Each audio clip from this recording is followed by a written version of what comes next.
Okay, Black Power. Now you can hear me. I keep forgetting I got a microphone right here, y'all. I'm on the microphone, so I hope you can hear me. If you can hear me, just say yes. I'm going to look on my page. Any questions you got? Like I said, this is the Black Power Hour. We're on Restream right now, streaming live on Restream. So it wasn't saying nothing for a while. My bad. That was my bad, y'all. Okay. So thank God for another day. It is Monday, April the what? What is today? I don't even know what today is, y'all. I've had a busy day today. We have been April the 12th. That's right. April the 12th. Monday, April the 12th, 2021. This is the Black Power Hour radio show and podcast. I'm your host, Miss Boss Lady J, otherwise known as Janae Cook, Janae Earl. I have several pages, but this is my main page, Janae Earl, that we're broadcasting off of. I am your local chairwoman of the New Black Panther Party for Self-Defense, Washington, D.C. chapter. This is my co-host, Mr. Stephen Biko. He is the Minister of Defense for the Washington, D.C. chapter. And also, we are regionals. We are in the Mid-Atlantic region. Titles are not important, but just know that we are here for our people. Black Power. It's always about Black Power, black love, Black unity, Black camaraderie, and Black awareness. We want you to know that we are definitely in the middle of a war. We have been at war for over 400 years. This is not a war of shoot them up, bang them up every day. This is a war against your minds. It's a war against your souls. It's a war against humanity in its best. And we prepare you as much as we can. If you've watched me for all these years, it's all about preparation and getting your mindset.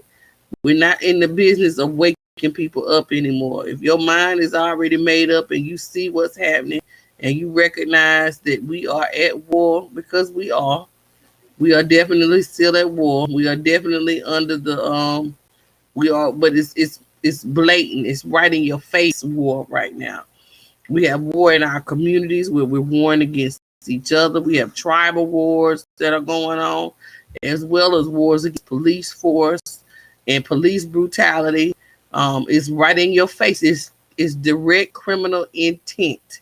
These people are intentionally trying to criminalize you, trying to be your judge, your juror, and your executioner.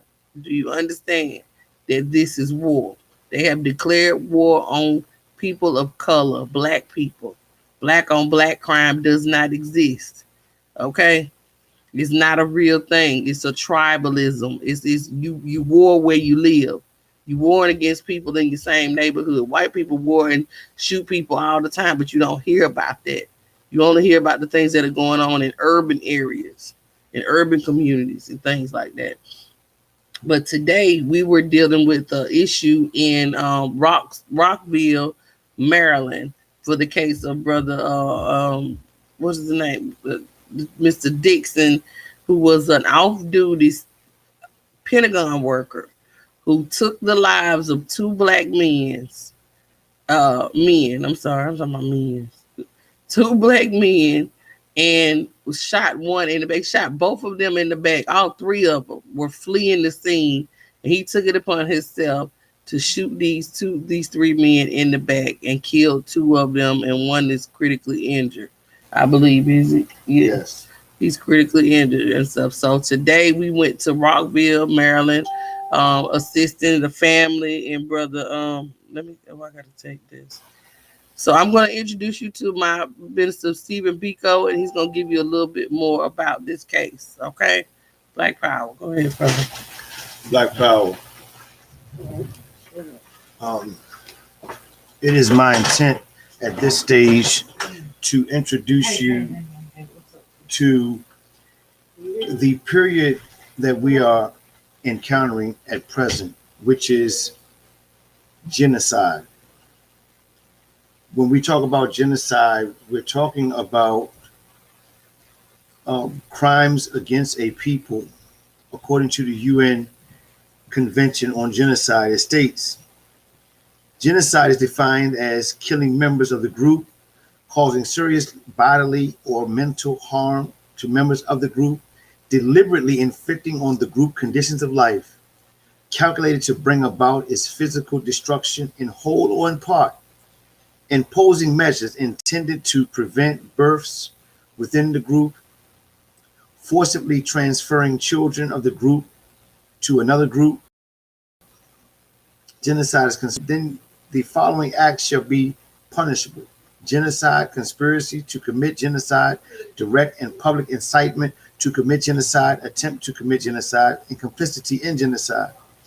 What I'm saying to you is this: neo-colonialism, as we understand it, is a proponent of genocide, meaning that there is a system in place that has been strategically designed to inflict conditions on our people that mirror what the UN has determined to be genocide.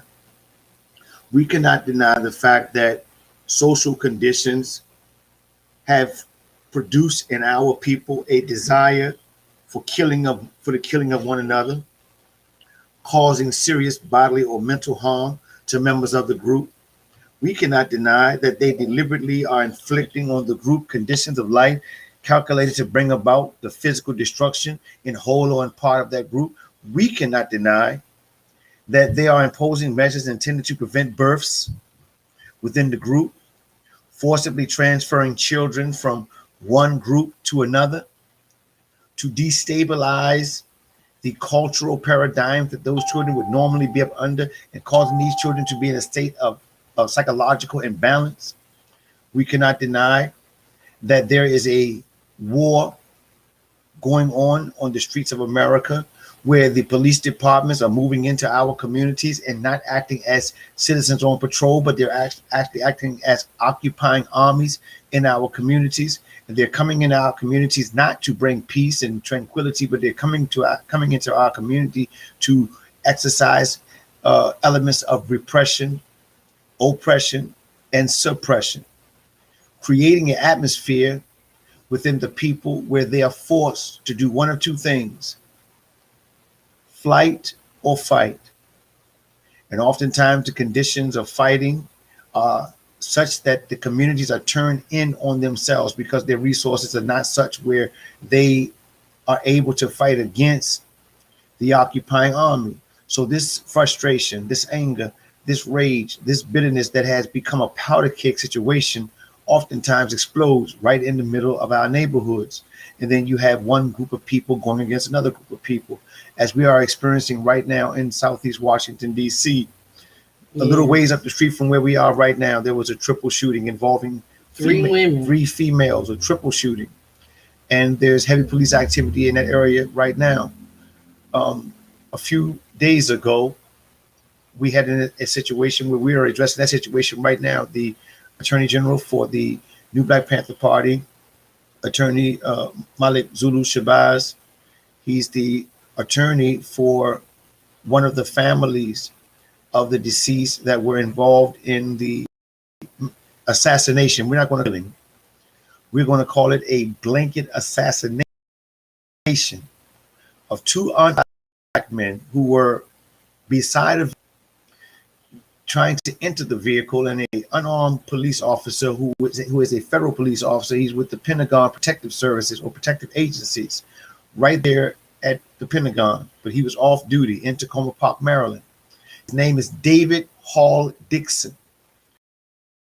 That's the officer's name, David Hall Dixon. And he took it upon himself to act as the judge, the jury, and the prosecutor without having all of the facts of what was going on. He put it out there that these two gentlemen were trying to break into a vehicle. However, they were not breaking into a vehicle as far as what we understand, but that's the jury is still out on that one. That's not even a relevant issue. The issue at hand is that these two individuals were unarmed, did not pose a physical threat to the life or safety of this officer off-duty officer who was acting in the capacity of a citizen. There was nothing to indicate that there was a threat, a physical threat whatsoever. As a matter of fact, these two men had their back turned to this officer, and the officer shot both men in the upper part of their back, causing them to die at the hospital. They were transported from Tacoma Park, which is Montgomery County, transferred from Montgomery County all the way to Prince George's County Hospital, which is several minutes away, several miles away. No air support was called. No shock trauma helicopter was called. These two men were escorted by ambulance from Montgomery County to another county, several minutes away, several miles away, and they died on arrival at the hospital. A third individual was also shot.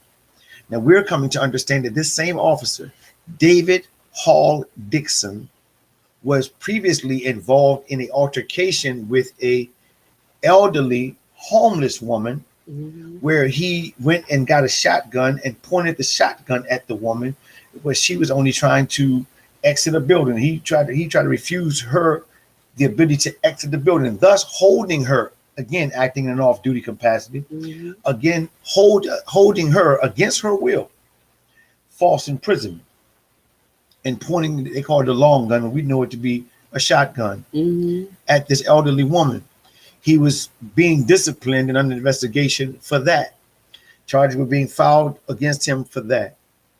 So we're asking the question now, that being the case, why was he still allowed to exercise policing powers? Why was he still even a part of this so-called elite force of Pentagon policemen? Why was it that he was still able to have a badge? Why was it he was still able to be in possession of a gun? Why wasn't he off on administrative leave, administrative duty, or whatever the case? Now he's charged with, as we understand it today, he was charged with second-degree murder, facing a period of 180 years if convicted on both counts of second-degree murder. He, from what the prosecutor said today, he wasn't given bail, and from what we understand, his attorney stated in open court that his client refused to seek bail. Right. And he stated that he would rather remain detained rather than get bail and be released. So we were given the responsibility to put protection on the family. Both families showed up, of the victims, and we put security on the family today. I'm gonna tell you something. Nobody knows the pain that goes through a freedom fighter. Right. When you see hurt and pain in the face of your people because they suffered a loss or an injustice, and you can't seem to find the words adequately to try to comfort them in that moment. The mothers of the children, there were 4 children present, and the mothers of these children at the press conference, they were able to speak to the issue. They were able to speak to what kind of man this young man was, Dominique Williams, what kind of man he was. And from what we understand, he was very active in the community. He was a very good father. He was helpful to his neighbors, those in the community.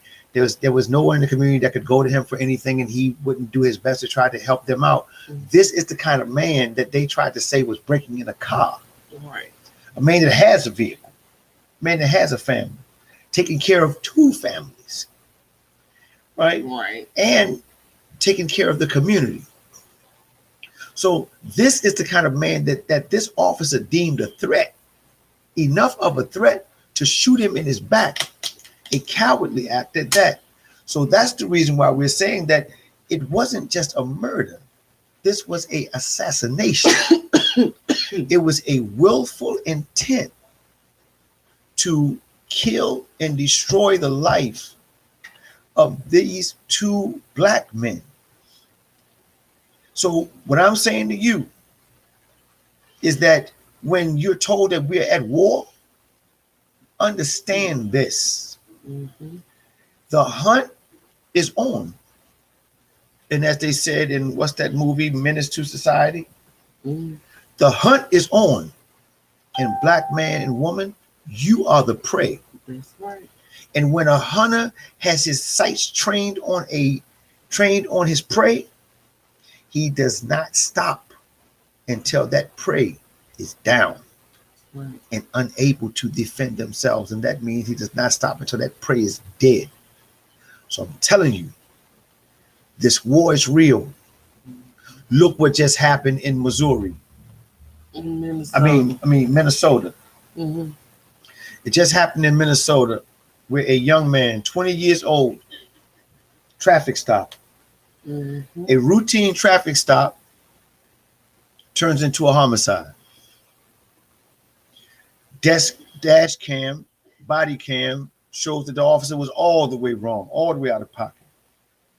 In the same place, during the same trial, Chauvin is going through a trial for the murder of George Floyd. Mhm. Is that right? That's right. In that same state. Mhm. While this trial is going on, another black man, young black man, life is snuffed out. And the law enforcement agency there, they respond to the people's cry for justice with tear gas. They respond to the people's cry for justice with calling in the National Guard to issue in martial law and suppression and repression of the people's right to protest, the people's right to freedom of speech, the people's right to say that they are dissatisfied and disenchanted with the government and that the government needs to be overturned. That's their right. So when you are suppressing the people's constitutionally guaranteed right, you're saying that that people is not even recognized as a entity that is worthy of those rights constitutionally granted to them. So we go back to, again, when they look at you, they're not looking at a human being. That's right. They're looking at 3/5 of a human being. They're looking at chattel. They're looking at something that is animalistic in their perception of you. They look at us as animals. They don't even view us as human beings. They look at us as subhuman. But they're acting in ways that lead us to believe that the narrative needs to be rewritten because we're not acting in subhuman ways. We're acting in the way that any normal human being would respond to pain. A way that any normal human being would respond to being denied freedom, denied justice, denied equality. So when the people lose faith and confidence in the government, that is supposed to be a government for the people, by the people, and of the people, now we have to ask the question, what people? For what people, by what people, and of what people? Because the people who are the constituents that put these people in office, they're not respecting their constituency. As a matter of fact, when the people are losing confidence in them, they're killing the people off. That's right. They are killing the people off. They are executing off. Black people. We have been forewarned about this from 2019, ever since the Trayvon Martin trial first started, that they have been paying out, no matter what part of armed forces you are in, whether you are a police officer, a corrections officer, or a Pentagon worker, or security guard, what have you. These people are receiving upwards of $1 million deposited into their banking accounts when they kill a Black man. This is a hit.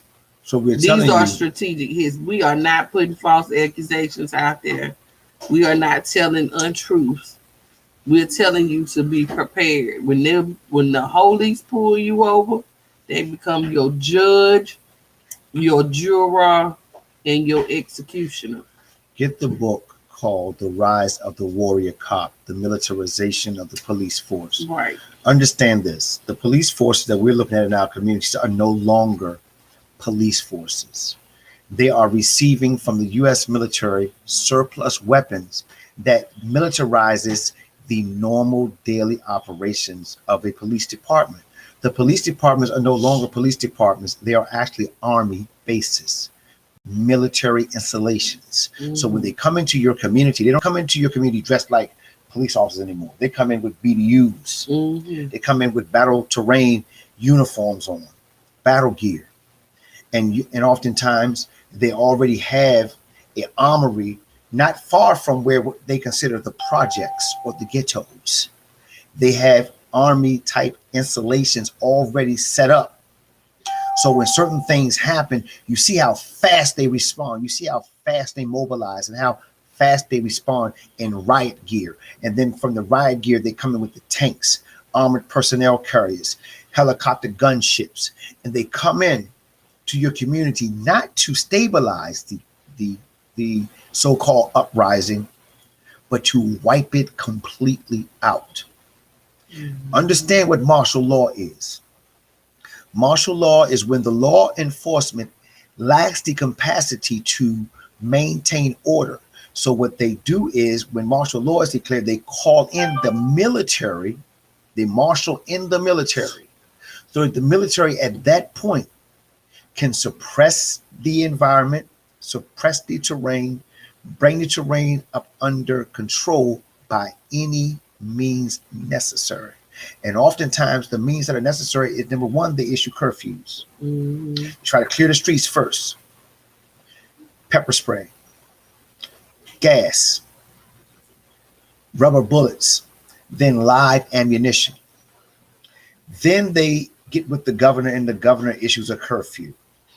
Those who are violators of the curfew do things like this. They leave themselves subjected to slave patrols.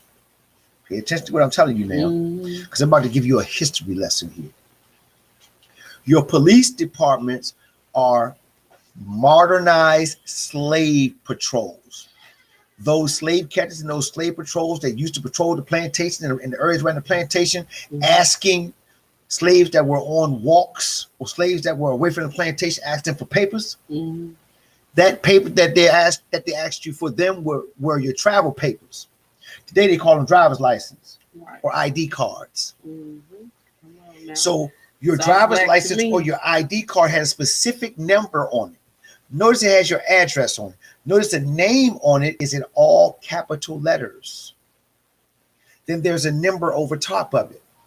That number lets them know what state that slave was registered to. Understand this now. The name being in all capital letters is an indication that that person that is in possession of that form of ID is a unit attached to a corporate entity. You are their property. So they need to know where their property is at all times. That's why when they stop you or detain you, the first thing they ask you for is some form of identification so that they can locate what area you're from. And if you're a distance away from that area, they say, well, where are you traveling to? Who are you going to see? What are you going to do? Why do you live in this area, but you're over here? What are you doing over here? What are you doing in this state? What are you doing in this county? Your driver's license, your identification say that you're from here. They want to know at all times where the slave is, where he's going, why he's traveling there, who he's going there to meet up with. So they're not viewing you as a free human being because you don't have freedom of movement. Right. So your freedom has been hampered, tampered, and tapered. So understand this. When you encounter law, what they call law enforcement, you are encountering slave patrols, slave catchers. Right. So immediately when they get out of their car and walk up on yours, their hands automatically on their gun. Because you are a runaway slave.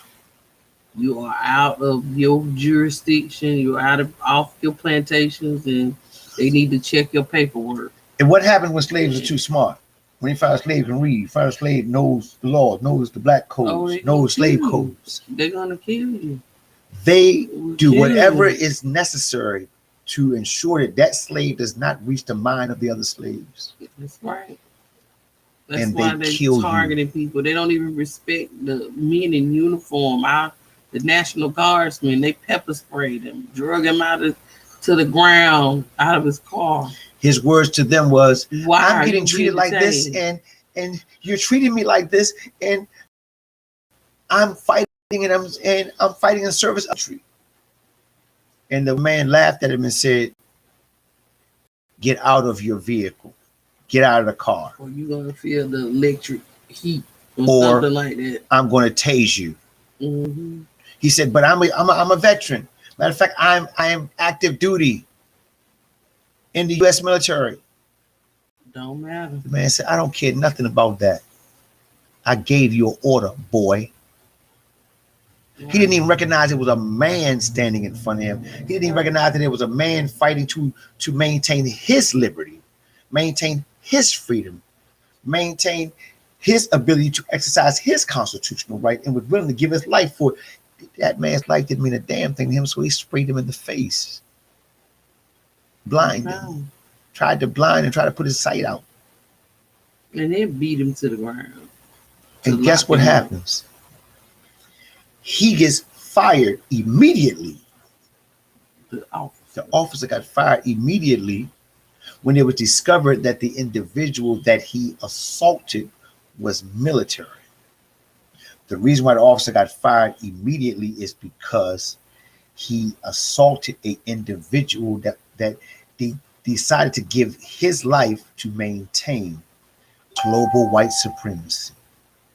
So there was a violation that could not be overlooked. Mm. Now, when they kill us, when law enforcement kill us, they call it justifiable homicide or officer-involved shooting, which leads them to justifiable homicide later, or the Department of Defense gets involved and they call it a violation of your civil rights. They're not charged with murder, but if they're acting in the lawful capacity, in what they deem their lawful capacity to operate, they are only charged with violation of your civil rights because they don't declare you to be a human being, so no human rights are violated in their eyes. So it's time for us to wake up and realize what's going on. While we're at home, we were at a location last night. I'm not going to disclose the location. We were at a location and we were having fun. You know, it was our time off. You know, Panthers had fun too. Yeah, we call it downtime. You know, we had a little bit of fun. But I was watching the engagement that the other brothers was having. They was playing the video games, and I sat there and I was watching.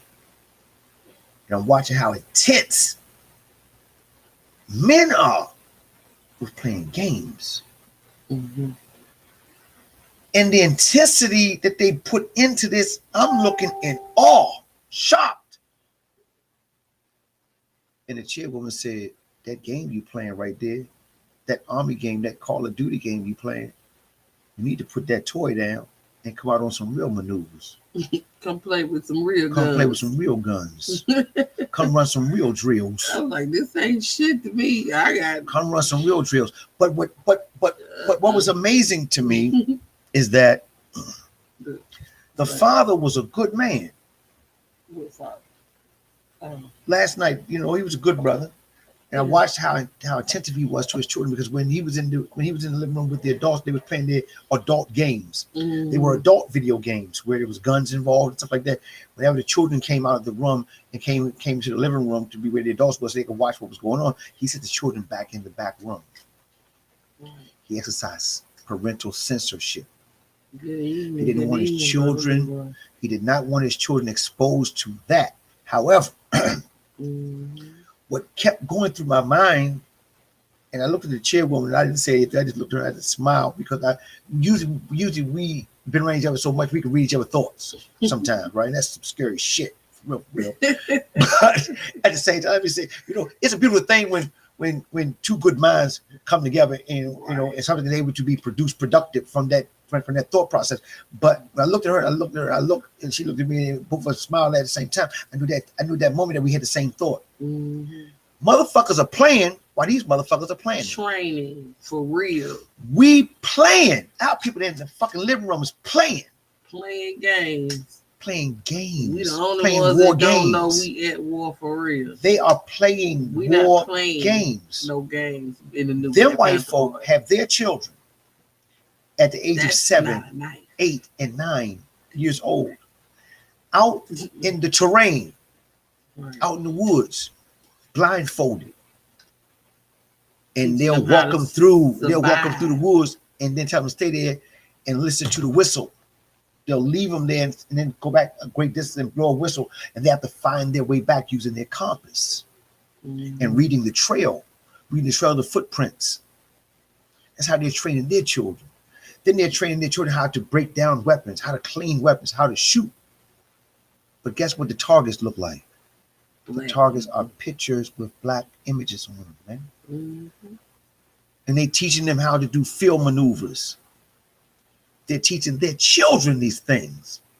And we're teaching our children how to go to game shop and buy video games. They're teaching their children how to survive. We're teaching our children how to remain a slave. Techno slaves. Techno slaves. And understand that this is not a diss to anybody that is a oh hell no! It is not a diss. It's a wake up. That. It's just a wake up call. I mean, if we got to get on code, man. If you can spend 2, 3, 4, 5, 6, 7, 8 hours a day training on Call of Duty, you should be able to spend 2, 3 hours in the field training your body for this real combat, for this real war that's revolutionary going on out here. These people train in our faces every day.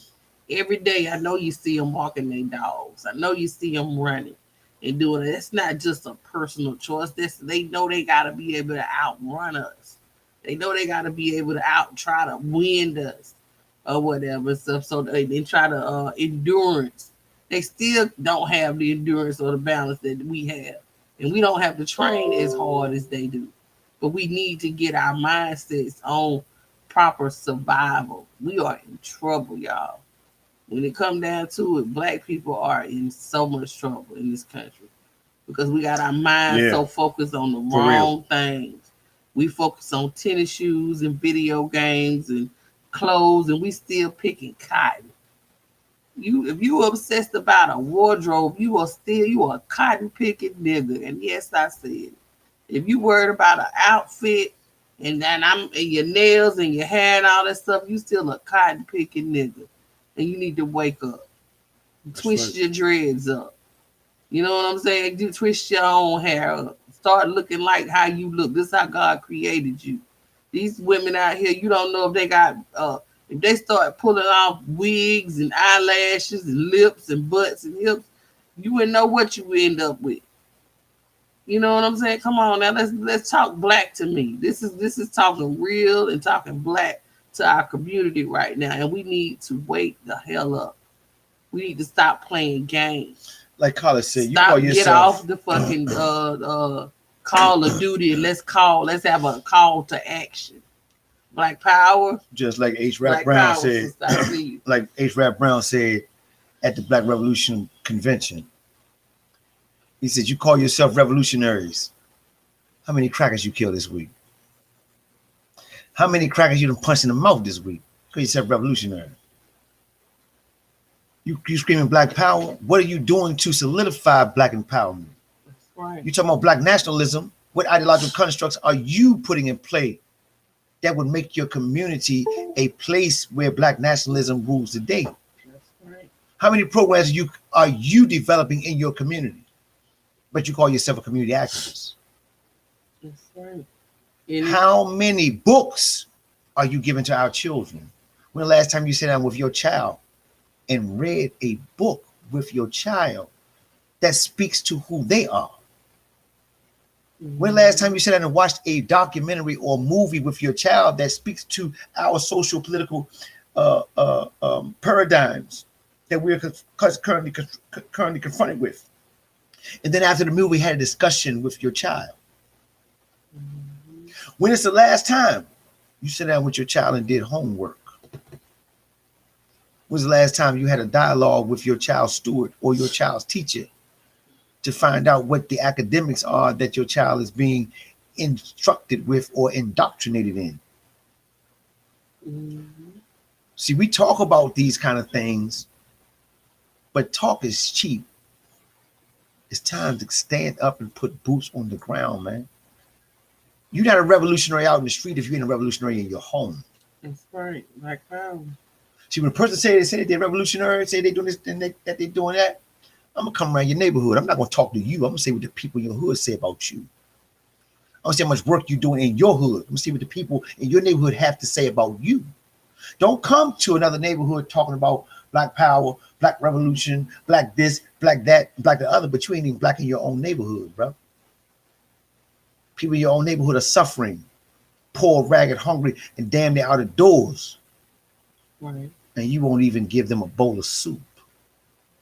Right. Like that. You won't even give them a bowl of soup. Okay, so what what we're gonna do? We're not gonna beat the community down, but we're gonna give you some points. 10 points.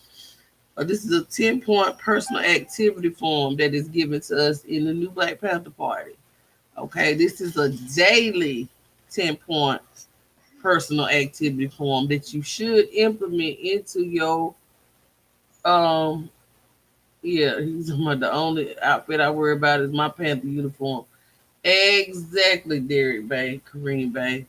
That's the only one like we that, worry bro. about every day. Is my Panther uniform clean? Okay, Black Power. But this is the daily 10-point. And if you want this and you are a Panther and you certified and you know I know who you are, if you ain't certified, I know. And you in with good standing in the party, I can send you this copy, a copy of this form. And this is the daily 10-point personal activity form. Number one is, what have you done today to produce freedom for Black people today? What have you done? What did you do today? Well, what I did today is I went to the Montgomery County Courthouse and secured the family of victims of murder, wrongful death, and just let them know, look, we are so sorry that this happened to your family. And we're going to do the best we can to ensure that it does not happen to another family. Okay, and if anything else had popped off other than what popped off today, which was nothing but peace, and we would have handled it accordingly. We did see some operatives. There were some cars riding around. That car was a little red car, just kept riding around. There was some people looked like they were out of place all over the city and stuff like that. And that's the stuff we trained to be aware of. So by us being there, whatever they thought about doing, they changed their damn minds. Then that's Black Power. So that's what we did today for Black Power, for Black people. Number 1B is, what have you done to organize the power to practice self-determination and to determine the destiny of our community, the Black nations? What did you do? What did you do? What did you do to determine self-determination? What have you done? Told you what we did. We bought. When the call went out, we went and answered it. That's our self-determination. Black Power. And daily, we're also training young Black men, young Black boys in self-defense. Okay. Daily. Okay. And it says, what have you done to produce full employment for our people today? What have you done? Have you done this? This is to the chairman. This is a daily assessment. If you call yourself a chairman of any chapter of the New Black Panther Party, you are supposed to have these programs in your community program developer. You're supposed to implement them. What if you don't do no more than share some jobs? Go down to the want ads and share the job listings. Then you have done your due diligence for the people to help them get employment. That was once I get a dedicated officer that I can depend on to post jobs, that's what their job will be. You don't even have to be in the party. You just need to be you don't have to be like a boots on the ground here and there in the pictures all the time. I just need you to post jobs. I just need you to let people know that there are jobs available for you.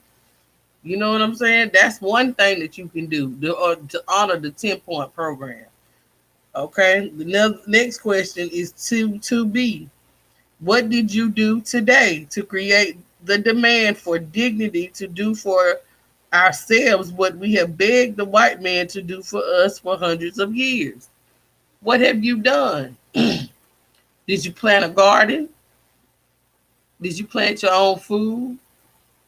Did you create something that's uniquely and distinctly yours and yours alone, where you don't have to depend on the white man to do anything for you or give to you freely of your own free will? What did you do? Okay.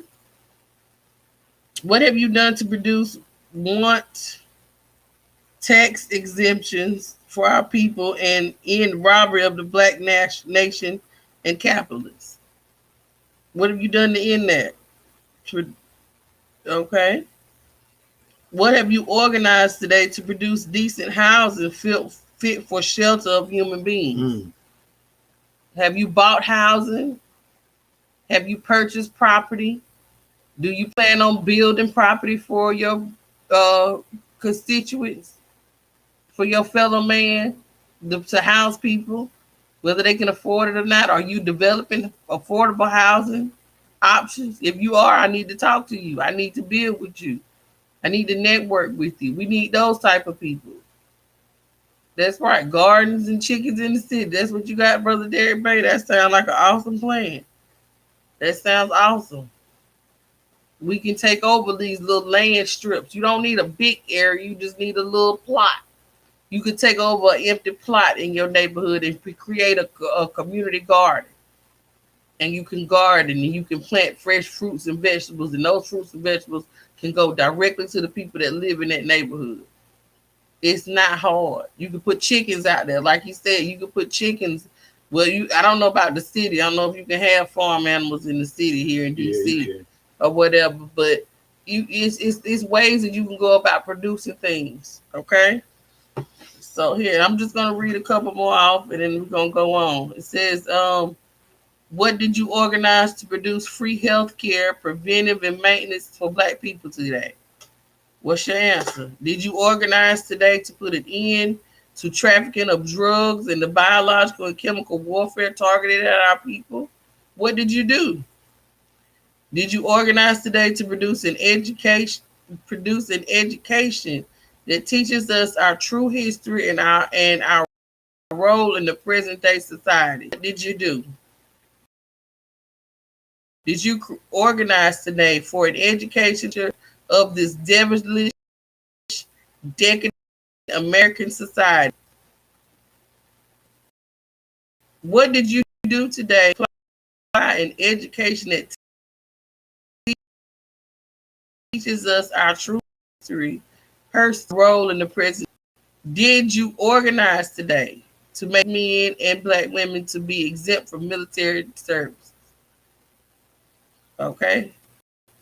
Did you organize today to bring about the immediate end to police harassment, brutality, and murder of the black people?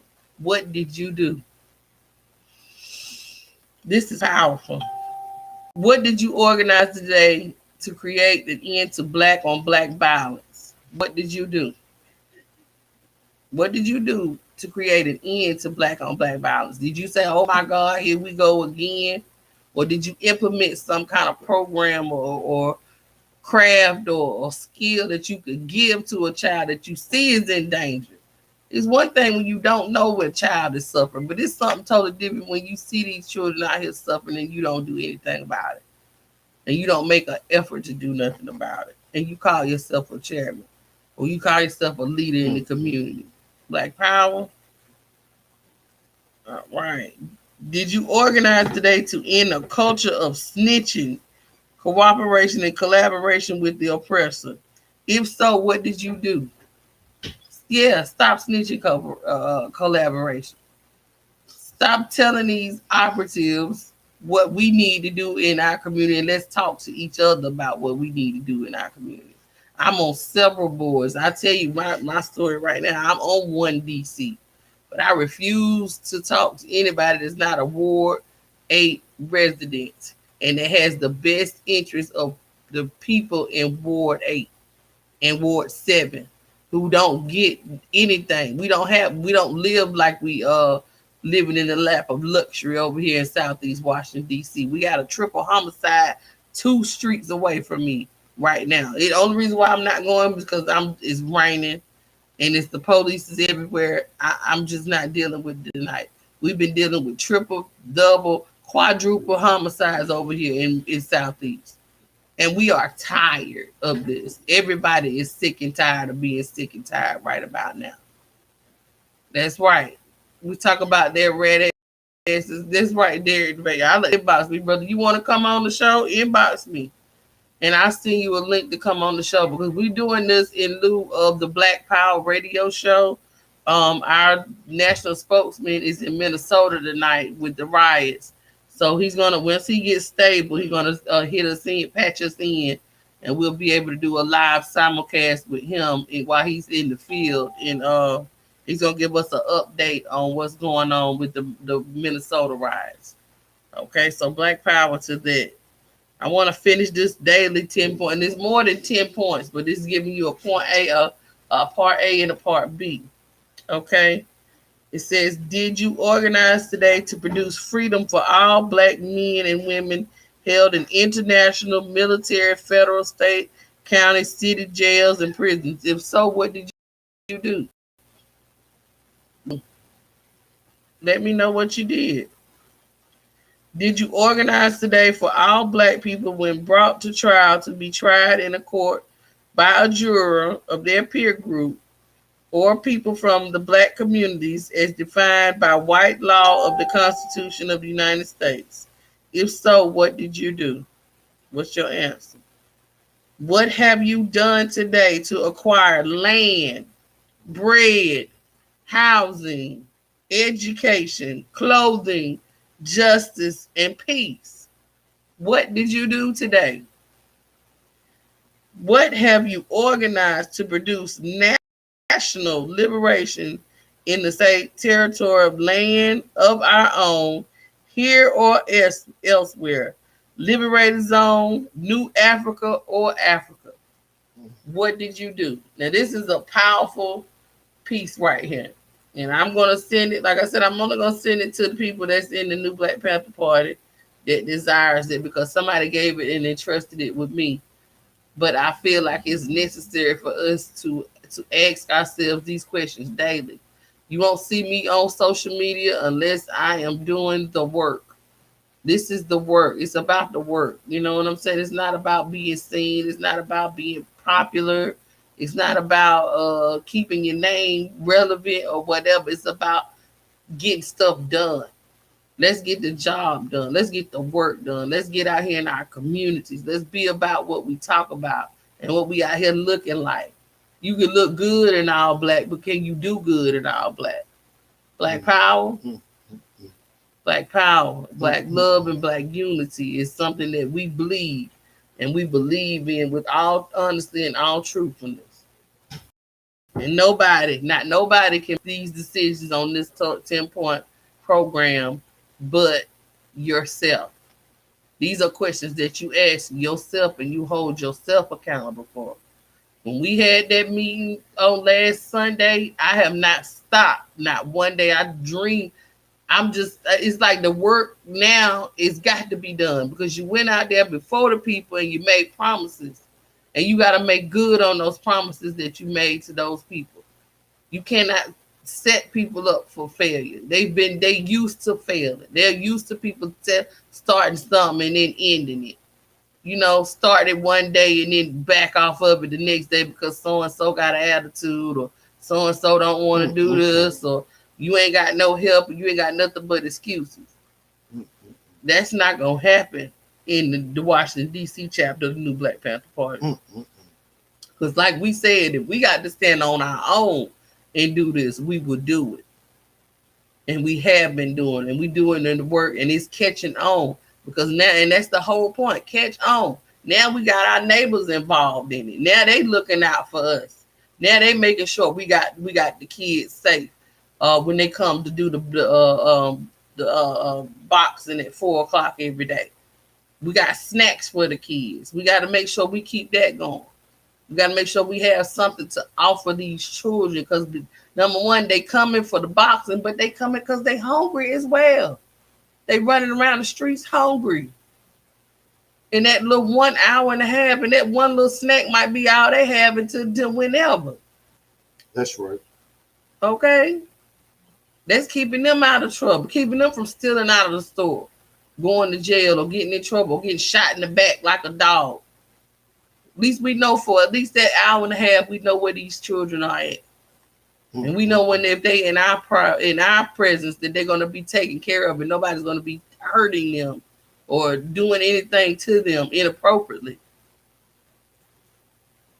Okay, so let's get our minds together. Let's talk black to each other. Okay, black power, black love, and black unity. That's what we about. That's what DC is gonna stand on. We're gonna be about our people. We can't stop all the shooting. We can't stop all the violence. We can't stop it by ourselves. But we can combat it in whatever which way that we deem that's necessary. If it ain't no more than just doing a little bit we doing right here on Stanton Road, we did it. You understand what I'm saying? We did it. We are doing the work. And that's all you're required to do is do the work. Do what you can while you can. Black power. Black power. Black power. Is there anything else you want to share? Like, let me see. I can go. If it's anybody that wants to come in, you need to inbox me right now. If you want to come in on the show from your end, you can do it from your web browser. It's not hard at all because we want to do this at podcast daily, really. But we trying, like I said, we're trying to simulcast with the Black Power Hour and make sure that you don't leave. Not Black Power Hour, but the Black Power Radio, that you don't lose the information. Because we got the most informative Black Power Radio show on Blog Talk Radio. And that is, without a doubt, Black Power Radio show. Freedom of Death Radio. That's right. Okay, Black Power. So, again, we'll probably come on once he's in Minnesota.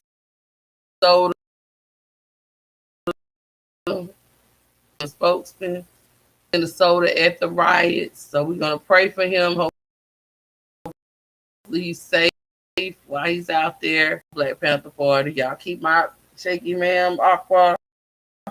Keep him safe. I know he'll get away from you, but you gotta keep him. He quick. He real quick and slick. He'll slide out on you. So you gotta keep your eyes on him. Hey, Miss Kathy.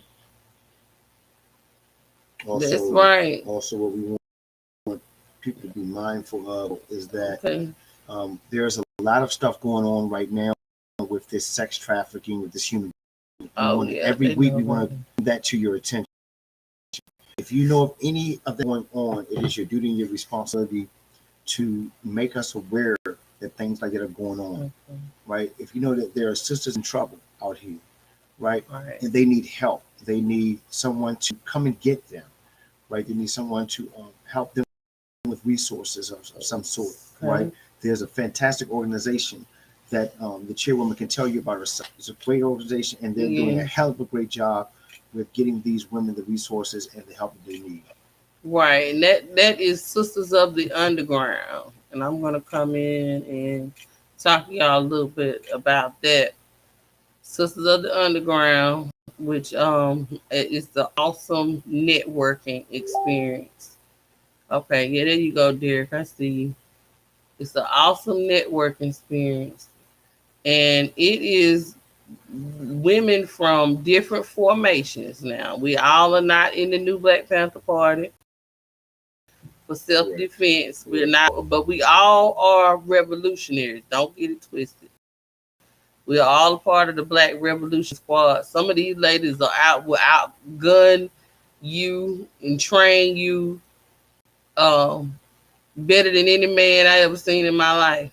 You know what I mean? They are really about that life and put that work in. Some of them with the Huey P. Newton Gun Club. Most of them are with Huey P. Newton Gun Club.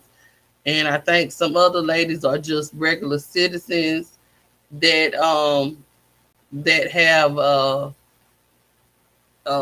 access to help people. So what it is we call ourselves Sisters of the Underground, and we say underground because we're underground conductors, just like Harriet Tubman.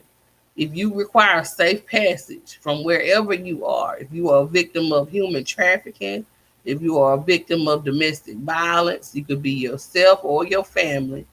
If you need safe passage, if you are in Washington, D.C., from Delaware to Florida, as far as my region goes, I'm on the East Coast. I'm the Eastern Regional Conductor. I have people in every state. If I don't have somebody in your state, I will send somebody to your state that I know I can depend on to come and give you what you need or to send you the resources that you desire to get help and to get you safe passage.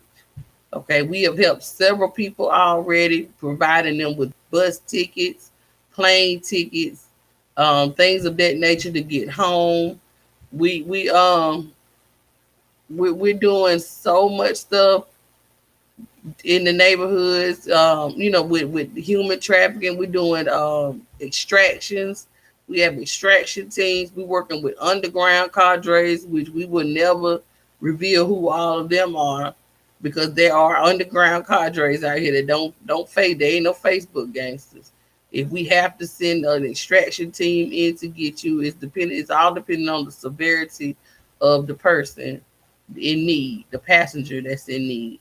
So and it's up to you, because once you hit us up, we're gonna get activated. Once you send your email, right now we just have an email. We don't have a 1-800 number. We're working on it to get a national 100 number, and we focus on helping Black people, helping Black women and Black children who are being sex trafficked and want to get out. Okay, if you want to get out and you want to help, all you need to do is email us at undergroundsus1@gmail.com. And that's right. I'll put it in here. And it's okay. I can put it on the screen. That's right. I like this little dashboard thing right here. Sisters of the Underground.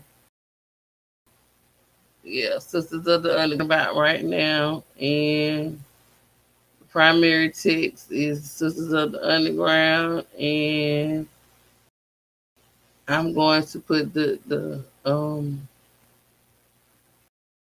okay, email address, underground sisters, and it's, yeah, that's it. And if any of my sisters are up, if you want to join us and add on, because we were doing podcasts in the daytime, but I've been gone all day. I've been asleep. Y'all know I'm at home. I'm relaxed right now, but my mind is still on what I need to get done. We are taking our time and building up our Patreon account, where we will be able to collect donations to help get people. If you just think this is a good idea, support us. We need your support. There it is right there. If you need help, if you know somebody, if you yourself needs help and you don't know how you're going to get out, we will help you the best way we know how.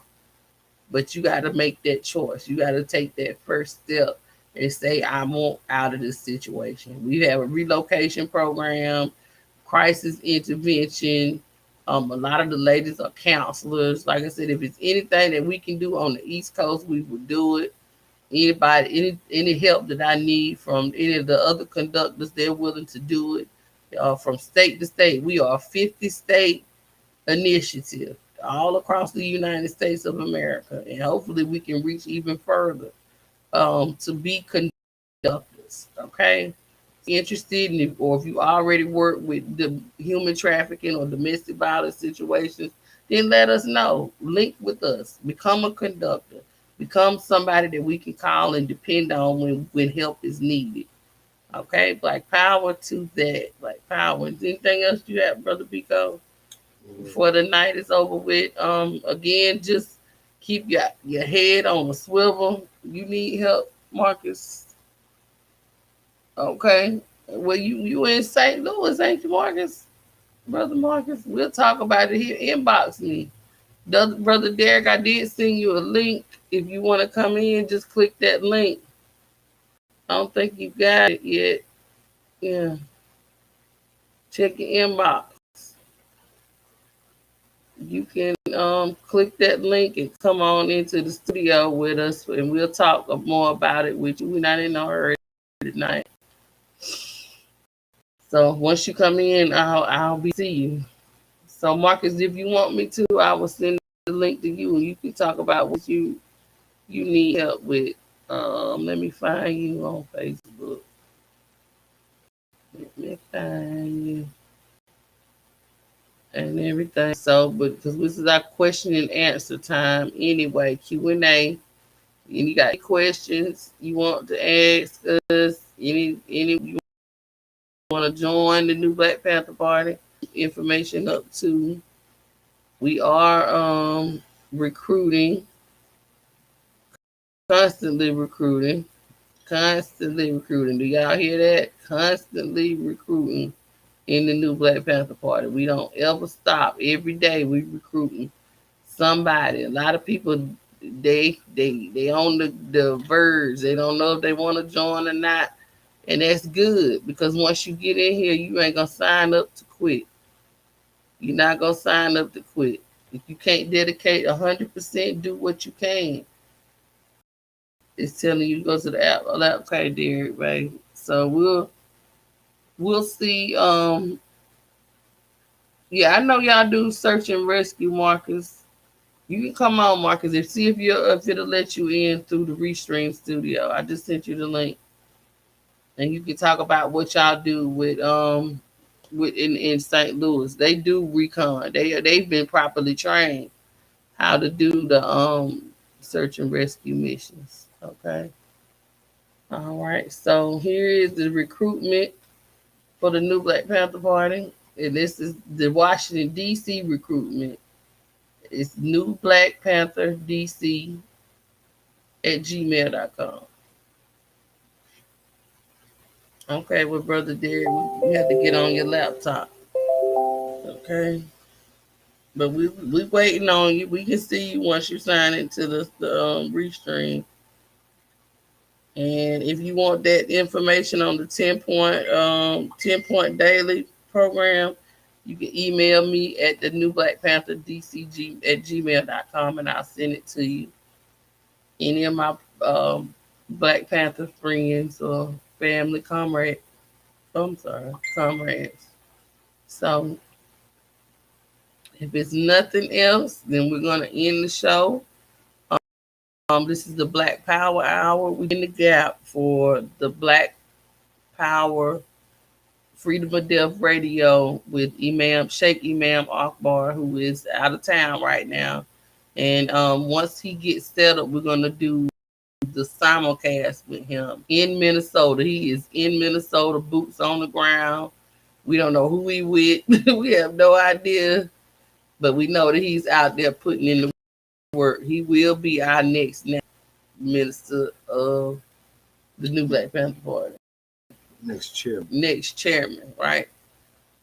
He will be our chairman. There's nobody else more work than Sheikh Imam Akbar. Nobody. Not nobody. Nobody else is qualified to be our chairman.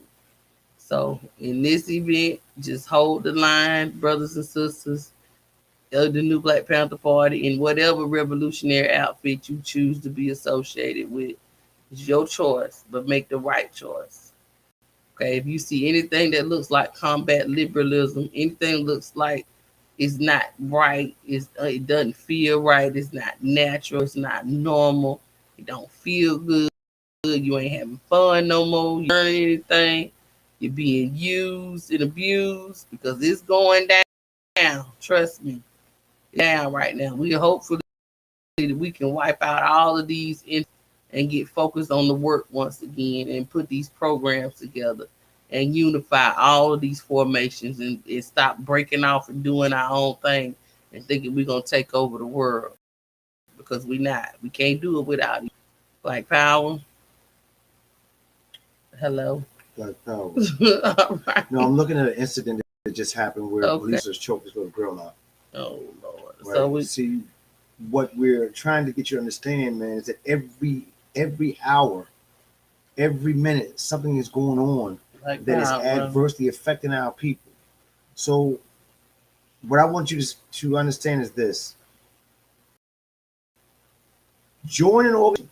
Dr. Khaled Abdul said, you don't have to join a new Black Panther Party.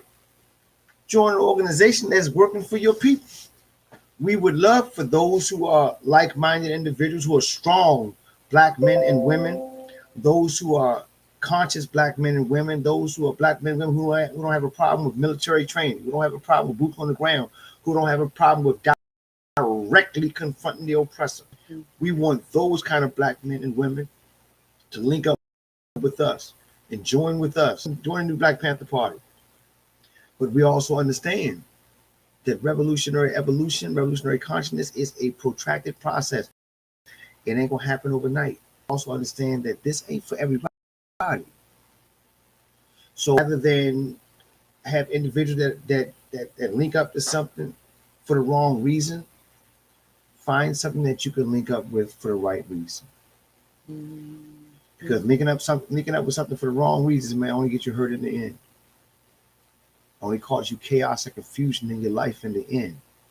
So before you make any decisions, make sure that you sit down with yourself and you think for yourself and you figure out for yourself what is in your self's best interest. But we understand this too. I want us to be clear on this, sister. I say this all the time.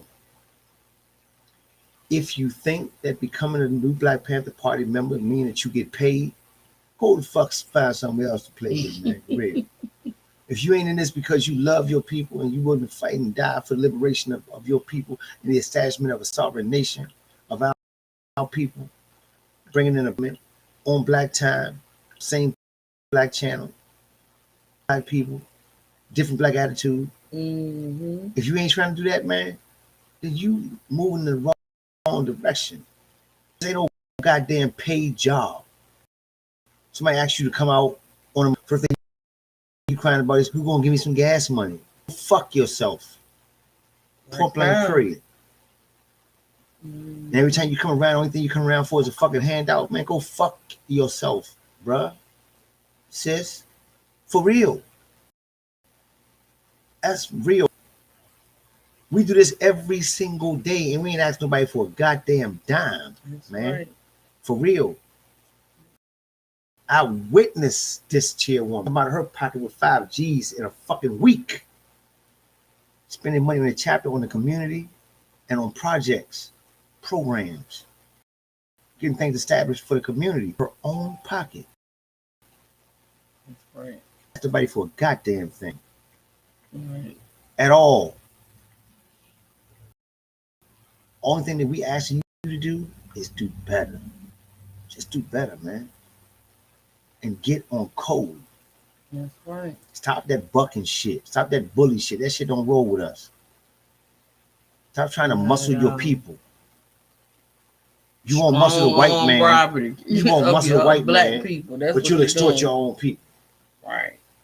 Wow. You ain't gonna bust a grape in the pie fight for real. You just like those fellas that follow Jesus. They were strong as hell while Jesus was around because they could hide behind his strength. But the minute Jesus stepped to the side and said, all right, man, do your thing. All of a sudden, ain't nobody got a goddamn thing to say.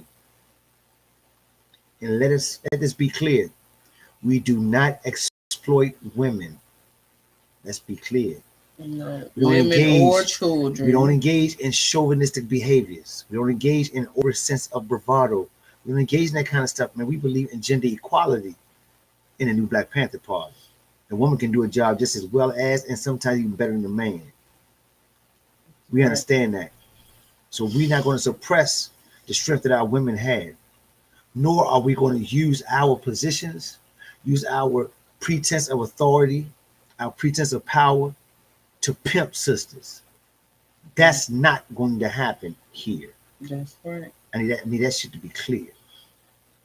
Mm-hmm. So do not come into this party thinking that you gonna sit in here and you're gonna sit in here for a minute and you're gonna get a seat, you're gonna get a post.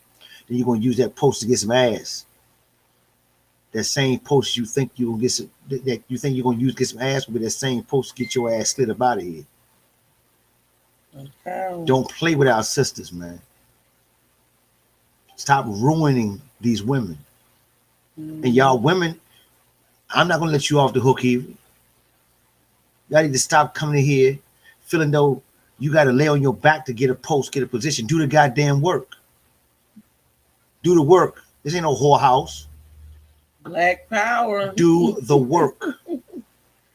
See, we don't really get into No, they don't wanna get in that. chapter fraternization. We don't really like to do that shit because it compromises the moral fabric of the chapter, and it also compromises your position and your strength in the chapter, because you become too concerned with what this person is doing because you done got into a relationship with this person. So now you can't even focus on the mission because you worry about what the hell she doing over here, or you worry about what the hell he doing over there.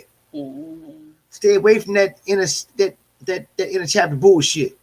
If you can't handle it, you ain't strong enough to deal with it, stay away from it, man. For real. Because it will create problems for you. Stay focused on the mission. Every revolutionary man should have a revolutionary woman with him. Because the dude Muhammad said that no woman should want any man that's not revolutionary. And I don't. You understand? Let's keep that shit 100. For real. Stop trying to take advantage of each other in the name of revolution. I'm telling you, listen. And for all those who think that we've been fraternizing or my minister of defense just got to be minister of defense, how long you been around, Minister of Defense? I've been around for years. They just didn't know. That's right, because you don't put all your business out in the street. I've been a part of several formations, man. You don't. You And I don't run let through everybody shit. know what you're doing. I run through shit. You can't put 'Cause I'm overqualified strictly- people in bullshit ass positions. I'm strictly for You gonna protocol. run them off. You got to put them where they strongest, and you got to put them where they are most effective. And again, you can't be a chairman. You can't be a chief of staff. You cannot be a minister of defense until you are properly trained on how to do those jobs or qualified to do those jobs. Okay. I've been aware of people name dropping on me and Janae said this and Janae said that, and I don't co-sign on nothing. I'll tell you that right now. So if Janae said it, they telling a damn lie. I'm not qualified. I'm only a chairman, a local chairman of the Washington, D.C. chapter. I am a regional assistant chairman. That don't mean I have no authority to give you permission to do anything without my chairman approval of it. And we follow the rules over here. So they no need of you throwing my name out there telling you somebody I said it was okay for you to do such and such. Everything I do, I get permission from my regional chairman. The regional chairman says yes or no. And they play no games. And we don't play no games. And that's where it goes. We follow the chain of command. I'm gonna tell you how serious this is. Period. Man. You know what I'm saying? If you can't lie on neither one of us at all. I'm out of pocket, it doesn't matter if this is my fiance or not. If I'm out of pocket, she gonna check my ass. And I don't have no other choice but to sit back and accept the discipline that goes along with me being out of pocket. Why? Because that's my commanding officer. Period. So I got to accept that. That's what a soldier does.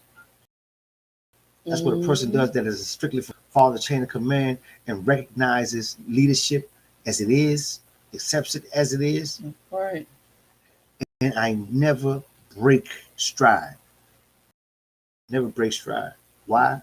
Stride opens a gap for infiltration to slip into your ranks and destabilize the fabric of your organization and your movement. So don't get that mindset that because you're a man that a woman can't lead you, or a woman can't give you instructions, or a woman is not qualified to give you directions or qualified to give you an order. Many of us who came through the womb and not through some motherfucking test tube, who did your first order come from? Your mother. That's who your first order. That's who your first instruction came from. That's who your first training officer was. That's right. That's who your first field marshal was. That's who your first squad leader was. That's who your first minister of education was. Your minister of information, your minister of culture was your mother. So how can you say that you won't respect a woman in power? Stop being hypocritical. And stop the gossip and fuck shit. Please stop the drama. We don't do that in the party, man. Stop that gossip. Stop that backbite. Stop that weak stuff. Please stop the drama. That's all I can tell you. Malik Zulu Shabazz, the chairman emeritus and the attorney general for the New Black Panther Party, he gave a strict order. He said, do not put inner party business in the street. That's right. Keep it off the internet. Don't put it in the streets. Settle your quarrels. Come together. Try to understand and try to fix things. We're in fix-it mode, not in tearing it down and destroying it mode. We're in fix-it mode. This is a new era, a new wave of New Black Panther Party coming into existence. This is the Black Power era. Right. He gave a specific instruction. This is the Black Power era. That's right. And power cannot come into existence unless people work together to establish power. That's right. So we have to exercise operational unity so that we can have some organizational unity. Region to region, let's start working on projects together. Chapter to chapter, let's start working on projects together, man. And please stop this. Let's start working on something together. You stole my idea shit in the party. They didn't make one idea and stop. Exactly. Your idea is not the only one that can be rocked with. Your people in your city, not the only ones that can benefit from an event. We're supposed to be here to share and I figure that's just about what's wrong with us. Is people just selfish. You just selfish. You never had to take care of nobody else but yourself your whole life. So when it comes down to being in an organization that's for the people, you don't even have no idea what it means to be a people person. You share these ideas. You develop these programs and you give them to each other. And if one is failing, then you all come and you support and you push that person up. And then if that other person fails, then you all come together and you all of these. The tour is about the book tour, the Book of College tour with Dr. Malik Zulu Shabazz is bringing the Black Power movement back to life. It's giving all of us the opportunity to have whatever we were struggling with in our cities to get that initiative going again. You know what I'm saying? Don't make it seem like it's all about the book. It wasn't all about the book. It was all about developing programs and getting the space and time. That you need to get on the tour. You need to get in touch with Dr. Malik Zulu Shabazz. He will come to you. He's not charging people. If I was him, I'd be like, give me $50,000. I'll be there. Okay, you want me? I'm a lawyer. I got time for the bullshit. Okay, don't nobody have time to be coming to your city and you trying to run up and counteract a movement that's helping you. Are you stupid or what? You know what I mean? I don't care what nobody say. I'm still not gonna be civil when I see these people that are interrupters. I'm gonna still let them know how I feel. And it's still going down. Ain't nothing changed. All bets and all chains is off. You say what you want to say on your time, and I'm gonna say what I want to say on my time. But if I send my troops to your city to help you, you would never disrespect them. They would never have to pull weapons on you or stand you down. You understand what I'm saying? It's a lot of shit going on. I don't get on here and talk about it, but I'm pissed off about that moment right there. Don't do that to us. Washington, D.C. is standing down from all maneuvers that don't have nothing to do with Washington, D.C. I would not send my troops in the harm's way ever again. And then you can count on that. If we ain't fighting the war right here in these streets, we not coming to your town to fight your war. That's your war. You ought to be prepared for it. Now, that's what I said. That's my word. I'm standing on it, and I got support with it. Black Power. Black Power. All right, so we're gonna end this show tonight. We want to say thank those that wanted to get on. If you do next time, just inbox and say, let me get on the show with y'all. If y'all got questions, inbox me. I will help you out as best as I can. It's all about working. It's all about love. It's all about communication. The only time, you know when they stop talking to you, they talking about you. So remember that. And I don't give a damn about nobody. Peace and Black Power.